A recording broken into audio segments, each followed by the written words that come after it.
Не е проблем што се дојдени 23 странски инвестиции, ќе подлечам 23 за времето на владењето на ВМРО. Да, ние тоа го поздравуваме и тоа е добро.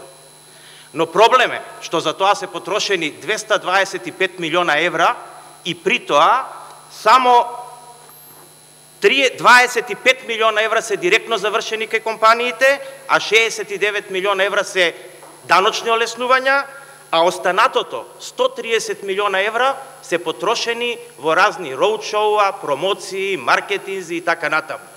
Тоа е проблемот. Само 23 странски инвестиции со 19.000 вработувања, од кои 60% се превземени, не се нововработени. Тоа се факти. Ние не можеме да одиме против фактите. Тоа што е добро е добро. Ама ајде да кажеме сега што е тоа што вие го зборувате како невистина. Викате дека нема ни една странска инвестиција. Знаете зошто нема? Заради тоа што ние не се сликаме еднаш кога дошле на аеродром, па еднаш кога првпат испаднале на терен, па еднаш кога првпат дошле у влада, па еднаш кога првпат стаиле камен, па еднаш кога, не знам, вие се сликавте на се.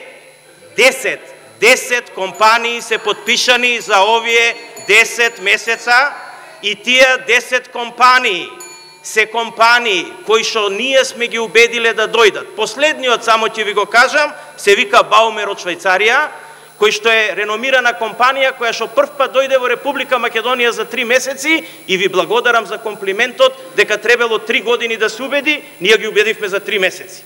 И ете тие подпишаа. Значи и тоа е една добра инвестиција и такви има 10 и ја ве охрабрувам да го пратите процесот, ќе има уште 18 во следниот период и ќе има до крајот на годината значаен број. Но знаете ли што е разликата? Разликата е што е тоа направено со нула трошок. Тоа е разликата. И тој нула трошок вие го гледате сите и е направено без помпа и кампања. Иначе правото прашање е, па ваша статистика е дека се запослиле 180.000 луѓе во тоа време. И тоа е веројатно точно.